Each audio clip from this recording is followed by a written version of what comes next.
Neat పరీక్ష మళ్ళా జరగనుందా, re-NEET అవకాశం ఉందా అన్నది చాలామంది స్టూడెంట్స్కి పేరెంట్స్కి ఒక పెద్ద మిస్టరీగా తయారైంది.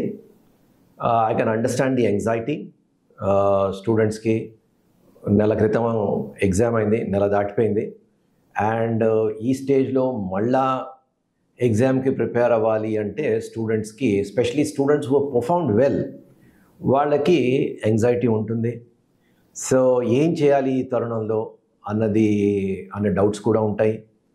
మాకు కొన్ని కాల్స్ వస్తున్నాయి, మీరు ఈ రీనీట్కి ఏమైనా క్రాష్ కోర్స్ పెడతారా, పెడితే ఎప్పటి నుంచి స్టార్ట్ చేస్తారు అన్న క్వశ్చన్స్ వస్తున్నాయి. సో వీటన్నిటికీ కొంచెం క్లారిటీ ఇవ్వడానికి ఈ వీడియో చేస్తున్నాను. అయితే కొంతమంది అడుగుతున్నారు కూడా, మీరేంటి 9 రోజుల నుంచి అసలు ఏమీ దెర్ ఇస్ నో రెస్పాన్స్, బయటంతా టీవీ ఛానల్స్లో కానీ, న్యూస్ పేపర్స్లో కానీ, యూట్యూబ్లో కానీ చాలా వీడియోస్, చాలా ప్రోగ్రామ్స్ జరుగుతున్నాయి, మీ సైడ్ నుంచి ఏమిటి రావట్లేదని కొంతమంది అడుగుతున్నారు. అయితే మేజర్ అప్డేట్ అన్నది మనకి ఏమీ అవ్వలేదు. ఆఫ్టర్ మై లాస్ట్ వీడియో కోర్టులో 1-2 పిటిషన్స్ వచ్చాయి. అండ్ సుప్రీంకోర్టు ఏం చేసిందంటే ఆ పిటిషన్స్ అన్నిటినీ 8th జూలైకి పోస్ట్పోన్ చేసింది. ఈ నెక్స్ట్ మేజర్ ట్రిగర్ పాయింట్ ఏంటంటే 8th జూలై సుప్రీంకోర్టులో ఏదైతే వస్తుందో ఆ రోజు వీళ్ళు ఆర్గ్యూ చేసుకోవాలి. సో ఇప్పుడు నీట్ మీద ఒకవేళ మళ్ళా ఎగ్జామ్ కండక్ట్ చేయాలంటే ఎవరు చేయగలరు? ఒకటి గవర్నమెంట్, వాళ్ళంతట వాళ్ళు. 2 కోర్టు. సో రెండిటి గురించి కూడా మాట్లాడదాం. గవర్నమెంట్ గురించి what is the thinking process of the government అంటే, దానికి నిన్న మినిస్టర్ గారు Dharmendra Pradhan, union minister for education, నేను ఒక ప్రెస్ కాన్ఫరెన్స్ పెట్టారు. ఆ ప్రెస్ కాన్ఫరెన్స్లో ఆయన చాలా డీటెయిల్స్ ఇచ్చారు. So let us look at what he said one by one. First point ఏమన్నారు అంటే, ఒక high powered committee, NEET NTA ఫంక్షనింగ్లో ఒక హై పవర్డ్ కమిటీ పెడతాబోతున్నాము. ఈ high powered committee will look in to all aspects of NTA functioning and operations, procedure, security, transparency, అన్నిట్లో నేను. So experts ఉంటారు ఈ కమిటీలో అండ్ వాళ్ళు సజెస్ట్ చేస్తారు రికమెండేషన్స్. ఆ రికమెండేషన్స్ ఆధారంగా మేము ఎన్టీఏలో ఒక రిఫార్మ్ తీసుకొస్తాము. అంటే బేసికలీ వాళ్ళు చెప్పబోయేది ఏంటంటే, ఇన్ ఫ్యూచర్ ఎన్టీఏని రిఫార్మ్ చేస్తాము. ఈ ఎగ్జామ్ గురించి అంత పెద్ద ఇష్యూ, ఇప్పుడు అంత పెద్ద హై పవర్డ్ కమిటీ ఎన్టీఏ ఫంక్షనింగ్లో పెట్టినప్పుడు వాళ్ళకి నీట్ గురించి నీట్లో ఏదైనా తప్పులు జరిగాయి, దాన్ని రెక్టిఫై చేయాలి అంటే ఆ high powered committee NEET process మీద కూడా పెట్టవలసింది. కానీ అది పెట్టలేదు, వాళ్ళు ఎన్టీఏ మీద పెట్టారు, not on NEET. So first point అది.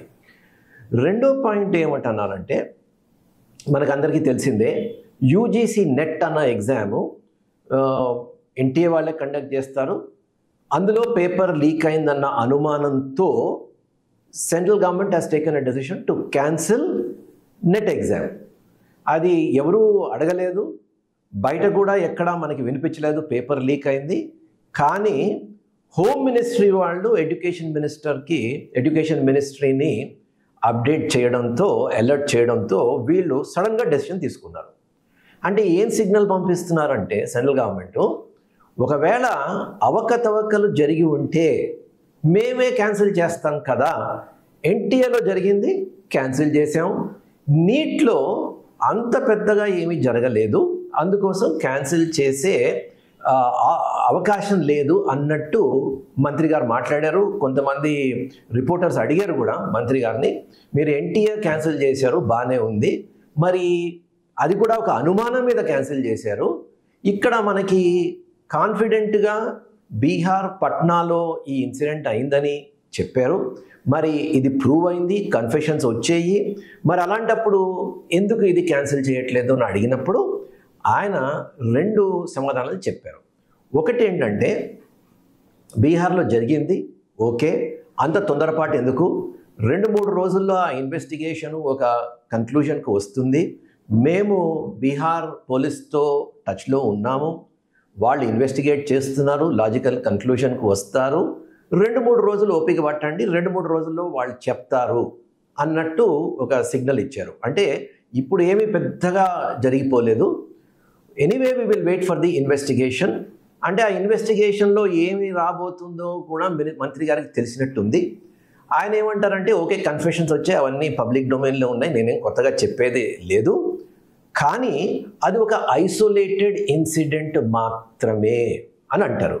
వేరాజ్ నెట్ విషయంలో ఏంటంటారంటే యూనియన్ హోమ్ మినిస్ట్రీ వాళ్ళు, వాళ్ళ ఇంటెలిజెన్స్ విభాగం వాళ్ళు డార్క్ నెట్లో ఇది నెట్ పేపర్, నీట్ పేపర్ కాదు, నెట్ పేపరు అవుట్ అయింది ఎగ్జామ్ ముందరే. సో అందుకోసం ఆ ఎగ్జామ్ ఇంటెగ్రిటీ కాంప్రమైజ్ అయ్యింది అనే కన్క్లూషన్కి వాళ్ళు వచ్చారు. దాని ప్రకారం వాళ్ళు క్యాన్సిల్ చేశారు. కానీ నీట్లో అలాంటిదేమీ జరగలేదని మంత్రి గారి నమ్మకం. రెండో విషయం ఆయన ఏం చెప్పారంటే, ఇది చాలా ఇంపార్టెంట్, ఆయన ఏం చెప్పారంటే నీట్ లాంటి ఎగ్జామ్ 24 లక్షల మంది రాస్తున్న ఎగ్జామ్లో మనము క్యాన్సిలేషన్ కానీ రీనీట్ కానీ ఆలోచిస్తున్నప్పుడు మనము స్టూడెంట్స్ చాలామంది కష్టపడి చదివిన వాళ్ళు ఉన్నారు, మెరిట్ స్టూడెంట్స్ ఉన్నారు, తర్వాత పోరర్ సెక్షన్స్ నుంచి ఉన్నారు, రూరల్ బ్యాక్గ్రౌండ్ నుంచి ఉన్నారు. ఒకవేళ జస్ట్ అనుమానం మీద మనము ఈ టెస్ట్ పెడితే వాళ్ళందరికీ అన్యాయం చేసినట్టు అవుతుంది. అందుకోసం వాళ్ళకు కూడా న్యాయం చెయ్యాలి. ఎనీవే ఇది సుప్రీంకోర్టు పర్యవేక్షణలోనే ఉంది కాబట్టి మనం ఎందుకు తొందరపడాలి అన్న ఒక మాట అన్నారు. సో బేసికలీ ఆయన ఏంటంటే అది సుప్రీంకోర్టుకి నెట్ వేశారు. అంటే ఎవ్రీథింగ్ మేము సుప్రీంకోర్టు చెప్పినట్టే చేస్తున్నాం అన్నారు. అందులో కొంచెం చిన్న యాక్చువల్లీ కొంచెం మిస్ డైరెక్షన్ అయితే అయింది. ఎందుకంటే ఆయన అంటారు సుప్రీంకోర్టు వాళ్ళు రీటెస్ట్ పెట్టమన్నారు, సుప్రీంకోర్టు వాళ్ళు గ్రేస్ మార్క్స్ తీసేయమన్నారు. అదేం సుప్రీంకోర్టు అనలేదు. సుప్రీంకోర్టులో ఎన్టీఏ వాళ్ళు అన్నారు మేము we have taken a decision, grace marks తీసేసేయాలి 1563 స్టూడెంట్స్కి. అదేవిధంగా ఆ 1563కి ఒక రీటెస్ట్ పెట్టాలి అన్నది మెయిన్ డెసిషన్ తీసుకున్నాం. దానికి సుప్రీంకోర్టు ఆర్డర్లో ఓకే ఎన్టీఏ డెసిషన్ తీసుకుంది కాబట్టి లెట్ దెమ్ గో హెడ్ అన్నారు తప్ప supreme court has not said that. కానీ ఇప్పుడు మంత్రి గారు ఏమంటున్నారంటే సుప్రీంకోర్టు పర్యవేక్షణలో ఇవన్నీ జరుగుతున్నాయి కాబట్టి let supreme court take a decision అన్నట్టు ఒక సిగ్నల్ ఇచ్చారు.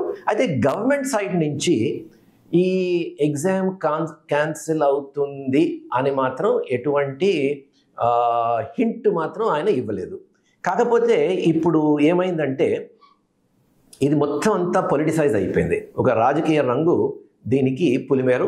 అండ్ అపోజిషన్ వాళ్ళు రోజుకు ఒక ధారణ అవుతుంది. ఇవాళ హైదరాబాద్లో కూడా ఎన్ఎస్యుఐ వాళ్ళు ధారణ చేస్తున్నారు, నిన్న ఎస్ఎఫ్ఐ వాళ్ళు చేశారు, అలాగా అందరూ చాలామంది చేస్తున్నారు. అండ్ ఇది ఈ గవర్నమెంట్ని ఇరుక్కున పెట్టడానికి అపోజిషన్ వాళ్ళు ఆల్ ఓవర్ ద కంట్రీ ఇదైతే తప్పక చేస్తారు. అయితే గవర్నమెంట్ ఏమంటుంది అంటే ఇది anyway supreme court Bihar police investigate చేశారు, 2-3 రోజుల్లో రిపోర్ట్ వస్తుంది, అదొకటి. రెండోది సుప్రీంకోర్టులో వాళ్ళు ఎనీవే 8th నాడు ఈ హియరింగ్కి వస్తుంది, 8th నాడు మీరు ఏవైతే ఆర్గ్యూ చేసుకోవాలో చేసుకోవచ్చు, ఆ తర్వాత సుప్రీంకోర్టు యొక్క డెసిషన్కి వస్తుంది అన్నట్టు గవర్నమెంటు థింకింగ్ అలా ఉంది. తర్వాత ఇంకొక రిపోర్టర్ కూడా ఈ ప్రెస్ కాన్ఫరెన్స్లో అడిగారు ఏంటంటే చాలామందికి ఎక్కువ మార్కులు వచ్చాయి కదా, 720కే చాలామంది ఉన్నారు, 67 మందికి 720 వచ్చింది. ఆ తర్వాత ఎవ్రీ స్టేజ్లో వేలలో ఉన్నారు, ఎవ్రీ మార్క్కి వేలలో ఉన్నారు. మరి అది ఎందుకు అయింది అంటే దానికి కూడా మంత్రి గారికి ఒక ఎక్స్ప్లెనేషన్ ఉంది. ఆయన ఏమంటారంటే there are 2 reasons for that. ఒక రీజన్ ఏంటంటే కోవిడ్ కారణంగా ఎన్సీఆర్టీ కొన్ని సిలబస్లో కొంచెం కుదించింది అండ్ నీట్ ఎగ్జామ్లో కూడా సిలబస్ కుదించడం జరిగింది. ఆ రెడ్యూస్డ్ సిలబస్ మీద ఎగ్జామ్ జరిగింది, పాయింట్ నెంబర్ 1. పాయింట్ నెంబర్ 2 ఏంటంటే ఎగ్జామ్ డిజైన్లో కూడా ఈసారి కొన్ని మార్పులు జరిగాయి.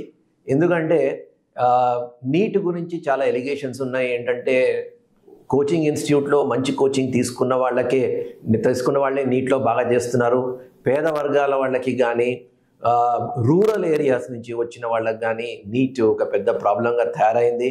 వాళ్ళకి ఈక్వల్ ఆపర్చునిటీ లేదు. అందుకోసం ఈసారి పేపర్ ఎలా సెట్ చేశారు అంటే జస్ట్ సిబిఎస్ఈ స్టూడెంట్సే కాదు, ఏ బోర్డ్ దేశంలో ఏ బోర్డు నుంచి వచ్చినా కూడా కోచింగ్ లేకపోయినా కూడా వాళ్ళు నీట్లో బాగా పర్ఫామ్ చేసేటట్టు డిజైన్ చేసాము. అందువల్ల కొంతమందికి మార్కులు ఎక్కువ వచ్చాయి. కానీ దానికి పాజిటివ్ స్టెప్ ఏంటంటే కోచింగ్ లేకుండా పేద వర్గాల నుంచి ప్లస్ రూరల్ బ్యాక్గ్రౌండ్ నుంచి స్టూడెంట్స్ కూడా ఇక్కడ నీట్లో పర్ఫామ్ చేయడానికి స్కోప్ వచ్చింది. అదొక పాజిటివ్ డెవలప్మెంటు. దీనివల్ల మార్కులు పెరిగాయని మంత్రి గారు అంటున్నారు. So that is maybe true, maybe that is a possible explanation. But what is trying to say is ఈ నీట్లో ఏం పెద్దగా ఈ marks inflation is not because of any irregularity or any scam. ఈ marks irregularity is because of two things. ఒకటేమో syllabus తగ్గింది, రెండోది ఏంటంటే పేపరు కొంచెం స్టాండర్డ్ తగ్గింది అన్నట్టే ఆయన మాట్లాడారు. దిస్ ఇస్ ఆయన మాటల్లో, నేను I'm not adding anything to it. So నేను ఎందుకు ఇవన్నీ డిస్కస్ చేస్తున్నానంటే గవర్నమెంట్ థింకింగ్ ఏ రకంగా ఉంది. సో గవర్నమెంట్ ఏంటంటే వాళ్ళ సైడ్ నుంచి I don't think the government is ready for any kind of cancellation of the exam or conducting NEET exam. Again, ఎందుకంటే నెట్ ఎగ్జామ్ ఎప్పుడైతే క్యాన్సిల్ చేశారో ఒక క్లియర్ సిగ్నల్ పంపించారో ఏంటంటే if there is any large scale irregularity మేమే on our own మేము cancel చేస్తాం. నీట్లో అలాంటివి ఏం జరగలేదు. ఏదైనా జరిగినా బీహార్లో ఇట్స్ అన్ ఐసోలేటెడ్ ఇన్సిడెంట్, మిగిలిన చోట్ల ఏం జరగలేదు. అందుకోసం దానికోసమని బాగా చదివి బాగా రాసిన వాళ్ళు, కష్టపడి చదివి రాసిన వాళ్ళు, వాళ్ళని ఇన్కన్వీనియన్స్ చేయకూడదు, వాళ్ళకి న్యాయం చేయాలి. అందుకోసం క్యాన్సిలేషన్ క్వశ్చన్ లేదన్నట్టు మంత్రి గారు మాట్లాడారు. సో ఏదేమైనా అది గవర్నమెంట్ థింకింగ్. రెండో ప్లేయర్ ఎవరు అంటే ఇందులో supreme court, who can take a decision. So supreme court కూడా మనం చూస్తే వాళ్ళ అబ్జర్వేషన్స్ అంటే అఫ్కోర్స్ ఈ ఫైనల్ హియరింగ్ అన్నది బెంచ్ డిఫరెంట్గా ఉంటుంది. కానీ ఈ బెంచ్, ఈ వెకేషన్ బెంచ్ వాళ్ళ అబ్జర్వేషన్స్ చూస్తే ఏమన్నారు అంటే లాయర్ సైడ్ నుంచి ఏమన్నారు అంటే మేము కౌన్సిలింగ్కి అయితే స్టే ఇవ్వము అన్నారు. So that it self shows there thinking. ఆ తర్వాత ఏదున్నా మీరు 8కే ఆర్గ్యూ చేసుకోండి, ఎమోషనల్ అవ్వకండి, ఎవిడెన్స్ కావాలి, ఇలాంటి అబ్జర్వేషన్స్ కొన్ని చేశారు. So that shows the inclination of the supreme court. ఏది ఏమైనా జూలై 8th నాడు ఈ హియరింగ్కి వచ్చినప్పుడు that is going to be crucial. ఎవరైతే ఈ పిటిషన్స్ పెట్టారో పిటిషన్స్ తరఫున lawyers they have to establish a case. Wide spread irregularities జరిగాయని కేసు ఎస్టాబ్లిష్ చేయాలి. ఐ డు నాట్ నో ఏ ఎవిడెన్స్ ఉందో, ఎందుకంటే ఎవిడెన్స్ ఏదైనా ఉంటే మనకి ఈ పార్టీకి తెలిసేది. ఎక్సెప్ట్ బీహార్. అండ్ మంత్రి గారు అన్నట్టు Bihar incident is only isolated incident. అది బీహార్ దాటి రాలేదన్నది ఆయన నమ్మకం. That is the thinking of the government.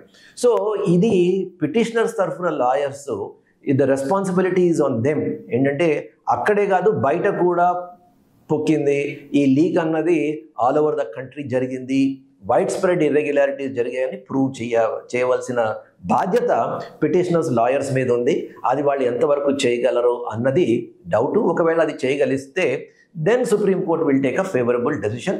నా అభిప్రాయం ఏంటంటే ఇప్పుడు పబ్లిక్ డొమైన్లో ఉన్న డెవలప్మెంట్స్తో అన్లెస్ దిస్ బీహార్ పోలీస్ ఏదో 2-3 రోజుల్లో ఇన్వెస్టిగేషన్ కంప్లీట్ చేస్తామంటున్నారు కదా, వాళ్ళు ఏదైనా కన్క్లూజివ్గా ఓకే ఈ 13-20 మంది ఎవరైతే అరెస్ట్ చేశారో వాళ్ళే కాకుండా ఈ పేపరు ఏదైతే అక్కడ లీక్ అయిందో అది వాళ్ళు వేరే ఛానల్స్ ద్వారా మొత్తం కంట్రీలో అవి ఆ లీక్ అన్నది పంపించారు, ఆ పేపర్ అన్నది అన్ని చోట్లకి పొక్కింది అని వాళ్ళు ఒకవేళ బీహార్ పోలీస్ వాళ్ళు if they can prove or అలాంటి కన్క్లూజన్ ఏమైనా ఇన్వెస్టిగేషన్ నుంచి వస్తే అప్పుడు there will be pressure on the government to cancel the test. అప్పటి వరకు మనం ఈ కరెంట్ ఎవిడెన్స్తోని కరెంట్ గవర్నమెంట్ థింకింగ్తో నాకేమనిపిస్తుంది అంటే government on its own will not take a decision.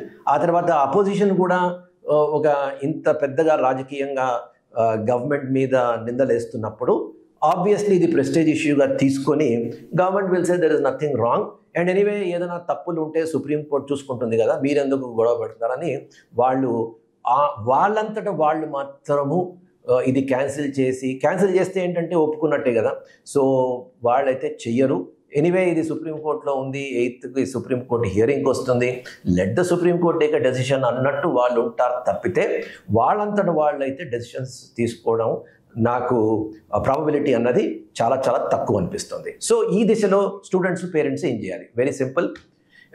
నేను మొదటి నుంచి చెప్తున్నాను, ఎవరికైతే సీట్స్ గవర్నమెంట్ కాలేజెస్లో కానీ వాటెవర్ కాలేజెస్లో కానీ వాళ్ళకి వచ్చే అవకాశం ఉందో they should concentrate on counselling. ఎందుకంటే కౌన్సిలింగ్ అయితే ముందుకు వెళ్తుంది. Supreme court has not state this counselling process. అదేవిధంగా బిగినర్ స్టూడెంట్స్ ఎవరైతే సెకండ్ అటెంప్ట్ కానీ థర్డ్ అటెంప్ట్ కానీ ప్రిపేర్ అవ్వదలుచుకున్నారో టైం వేస్ట్ చేయకుండా రోజు ఈ యూట్యూబ్ వీడియోలు, ఈ న్యూస్ పేపర్లో వార్తలు ప్లస్ టీవీ డిస్కషన్స్ వీటితో టైం వేస్ట్ చేసుకోకుండా పేరెంట్స్ కూడా నా రిక్వెస్ట్ ఏంటంటే don't give too much of importance to this. ఎందుకంటే అవ్వాల్సింది ఏదో అవుతుంది, అదేదో సుప్రీంకోర్టుకి జూలై 8th నాడు వస్తుంది, వాళ్ళు ఏదో చేస్తారు. సో దానికోసం మన ప్రిపరేషన్ ఆపకూడదు. And we should also insulate the students from this kind of a discussion. Students కూడా పేరెంట్స్ చెప్పవలసింది ఏంటంటే, ఎస్పెషలీ ఎవరైతే లాంగ్ టర్మ్ ప్రిపరేషన్కి వెళ్తున్నారో వాళ్ళు ఏం చేయాలంటే, మీరు మిగిలిన దాని గురించి మర్చిపోండి. మీ డ్యూటీ ఏంటంటే నెక్స్ట్ ఇయర్ 2025 నీట్కి మీరు ప్రిపేర్ అవ్వాలి. సో దాని మీద మీరు కాన్సన్ట్రేట్ చేయండి. ఈ బయట ఉన్న నాయిస్ ఏదైతే ఉందో దానికి ఎక్కువ ఇంపార్టెన్స్ ఇవ్వకండి. ఎందుకంటే ఆ ఇంపార్టెన్స్ ఇస్తే ప్రతి వాడికి ఏదో ఒక ఒపీనియన్ ఉంటుంది. మైక్ వాళ్ళు ముందు పెట్టగానే వాళ్ళు ఏవో మాట్లాడతారు. అన్నిటికీ మనం we should not give importance to all of those things. మనం ఇప్పుడు ఆలోచించవలసింది ఏంటంటే మన ఫ్యూచరు, మనం ఏం చేయదలుచుకున్నాం, మన గోల్స్, మన ఆస్పిరేషన్స్. సో దానికి అనుగుణంగా ఇప్పుడు 2025 నీట్కి ప్రిపేర్ అవ్వాలి అంటే let us focus on that. ఈ బయట సర్కస్ ఏదైతే నడుస్తుందో లెట్ ద సర్కస్ కంటిన్యూ. మీరు యూ జస్ట్ బీ స్పెక్టేటర్స్. అలా నన్ను అడిగితే అసలు స్పెక్టేటర్స్గా కూడా ఉండకండి, అసలు just cut off from that. మీరు మీ నీట్ ఎగ్జాము ఒకటైతే కన్ఫర్మ్డ్గా అవుతుంది, ఈ 2025 ఎగ్జామ్ మాత్రం నీట్ చాలా జాగ్రత్తగా కండక్ట్ చేస్తారు. ఎందుకంటే ఒకసారి గవర్నమెంట్కి ఇంత క్రిటిసిజం వచ్చిన తర్వాత they will take care. Already high powered committee పెట్టారు and there will be definitely some reforms. ఆ తర్వాత నీట్ 2025 కూడా ఈ 2024 కన్నా అయితే కష్టంగా ఉంటుంది, డెఫినెట్గా ఉంటుంది. సో ఎందుకంటే ఈ మార్క్స్ ఇన్ఫ్లేషన్ ఎక్స్ప్లెయిన్ చేయడం గవర్నమెంట్కి చాలా కష్టం అవుతుంది. సో దీనికన్నా టఫ్ అయితే ఉంటుంది. సో అందుకోసం స్టూడెంట్స్ ఎవరైతే లాంగ్ టర్మ్కి వెళ్తున్నారో టైం వేస్ట్ చేసుకోకుండా ఇమ్మీడియట్గా దాంట్లోనే కాన్సన్ట్రేట్ చేసుకొని మొదలు పెట్టడం better. All the best for your neat preparation.